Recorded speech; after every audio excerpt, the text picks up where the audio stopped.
여러분 안녕하세요. 공공기관 10 플러스 N년차 현직 부장이 말한다의 현직 부장 금요입니다.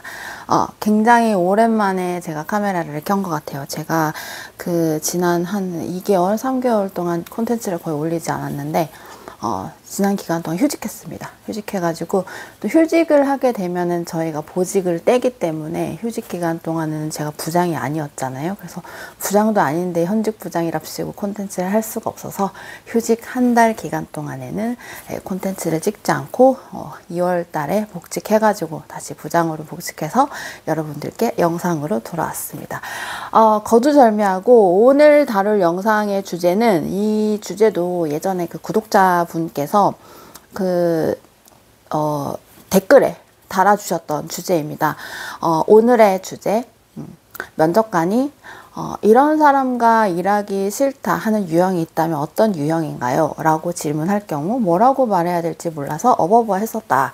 네, 그런 댓글이 있었습니다.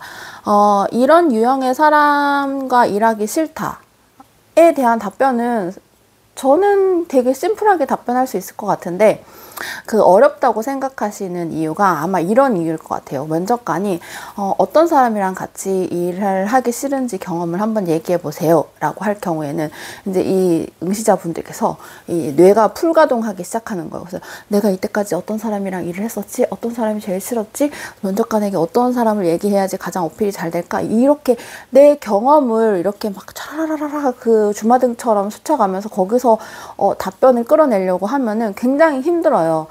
제가 반복적으로 말씀드리지만, 여러분들께서 많은 경험, 직장생활 경험을 많이 하셔가지고 다양한 경험을 하셨을 수도 있지만, 경험이 그렇게 많지 않은 사람들이 저는 대부분일 거라고 생각합니다.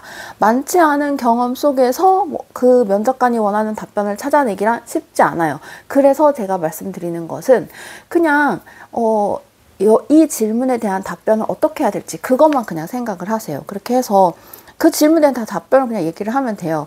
제가 지금 쥐어짜라는 말을 돌려서 완곡하게 표현하고 있습니다. 그냥 대놓고 말하자면 그 질문이 오면은 그냥 쥐어짜서 말하세요. 어떻게 쥐어짜서 말하냐면은, 어떤 사람이랑 같이 일하기 싫냐라고 물어봤잖아요. 그러면은 이 조직에는, 내가 지원하려는 이 기관에는 어떤 사람이랑 일하는 걸 가장 싫어할까? 어떤 사람을 가장 싫어할까를 먼저 생각하는 거예요. 내 경험이랑은 상관없어요.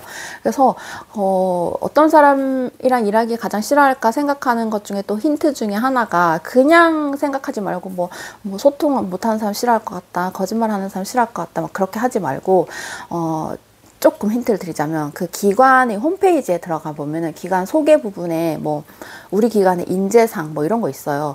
그 인재상이랄 게 사실은 그렇게 막 특출나게 막 다르거나 그러지 않은데, 기관들마다 이제 대동소이하게 조금씩 다르거든요. 어떤 기관은 신뢰로운 인간을 인재상으로 주는 경우도 있고, 어떤 기관에는 혁신적인 인재상, 어떤 기관에서는 소통이 원활하면 인재상, 이렇게 조금씩 인재상이 조금씩 다르단 말이에요. 그래서 지원하시는 기관의 홈페이지의 기관 소개에서 우리 기관이 원하는 인재사항이 뭔지를 본 다음에, 거기에서 만약에 소통이 원활한 직원 이렇게 되어 있다. 그러면은 거기에 맞춰서 답변하는 거예요. 저 같은 경우에는 제가 이렇게 일하기 싫은 사람이랑 많이 일을 해본 경험은 없지만, 제가 예전에 경험을 떠올려 봤을 때 소통이 잘 안 되는 사람과 일할 때 굉장히 어려움을 느꼈던 것 같습니다 라고 하면서, 이제 소통이 안 되는 사람이랑 어떻게 어려웠는지는 경험은 이제 쥐어짜서 얘기하시고요. 그 뒤에 한마디 갖다 붙여야 할 게, 제가 이 기관에 면접 준비를 하면서 이제 홈페이지도 보고 했는데, 이 기관 같은 경우에는 인재상이 이런 인재상이 여러 가지가 있었는데, 그 중에 소통이 원활한 인재상으로 꼽고 있었습니다. 그래서 제가 저도 일할 때 소통이 잘 되는 사람과 일하는 것을 굉장히 높은 가치를 두고 있고, 실제로 그렇지 않은 사람과 일했을 때 퍼포먼스가 많이 나오지 않았던 거에 어려웠던 기억이 있기 때문에, 이 기관에서라면 이런 인재상을 추구하고 있는 기관이라면은 제 역량을 더 잘 펼쳐볼 수 있을 것 같아서 지원했다.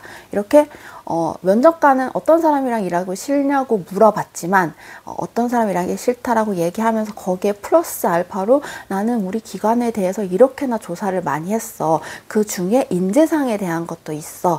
이제 그런 것까지 조금 어필을 더 하는 거죠. 나는 어느 정도까지 이제 면접을 준비했는지 조금 더 어필하는 거죠. 그렇게 답변하시면 좋을 것 같아요. 그냥 제 개인적인 경험으로는 일하기 싫은 사람, 1순위, 소통 안 되는 사람. 여러분들이 조금 약간 오해하시는 게 기관에서 어떤 사람을 채용을 하거나 뽑을 때 가장 똑똑하고 능력이 있는 사람을 뽑을 것 같다라고 생각하시잖아요. 근데 물론 조직에서 이제 능력이 뛰어난 사람도 중요하긴 하지만 그 사람이 채용되어서 들어오면은 작은 규모든 큰 규모든 꼭 조직에 속해서 일을 하게 되어 있어요. 3명 있는 부서도 있을 거고, 20명이 있는 부서도 있을 건데, 3명이든 20명이든 다른 사람들이랑 어울려서 우리 사업 부서의 성과를 내야 한단 말이에요. 근데 나는 능력치가 이만큼 대단한 사람이야. 그렇지만 나는 내가 너무 잘났고 천재기 때문에 남들이랑 일하는 건 잘 할 줄 몰라. 그럴 경우에는 그 기관, 조직에서 그런 사람을 선호하지 않습니다. 그거는 이제 조직의 분위기를 굉장히 해치는 거기 때문에 그 사람의 능력이 출중할지언정 그렇게 막 능력이 뛰어나면서 소통 못하는 사람 굉장히 선호하지 않고요.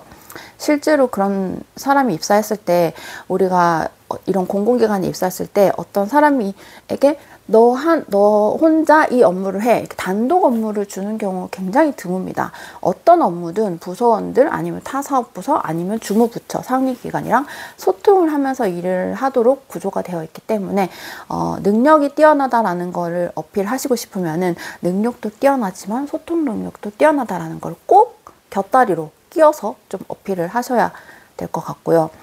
그 다음에 제가 조금 이제 강조하고 싶은 거는 공공기관이잖아요. 이제 사기업도 아니고 공공기관. 사기업 같은 경우에는 어쨌든 내가 그 사기업에 입사해가지고 내 능력치를 계속 발휘해가지고 내 연봉을 높여가야 되잖아요. 실은 조금 사람들이 이제 공공기관 같은 경우는 안정을 추구하는 사람들이 오는 경우가 많기 때문에 들어오면은 퍼집니다. 공공기관에 입사해서 퍼지는 경우가 많아요. 아, 드디어 내가 정년까지 버틸 수 있는 공공기관에 입사했다 이러면서 오케이 9시 출근해. 오케이 이제 6시 되기까지만 기다리는 거. 6시 자 가자 집으로.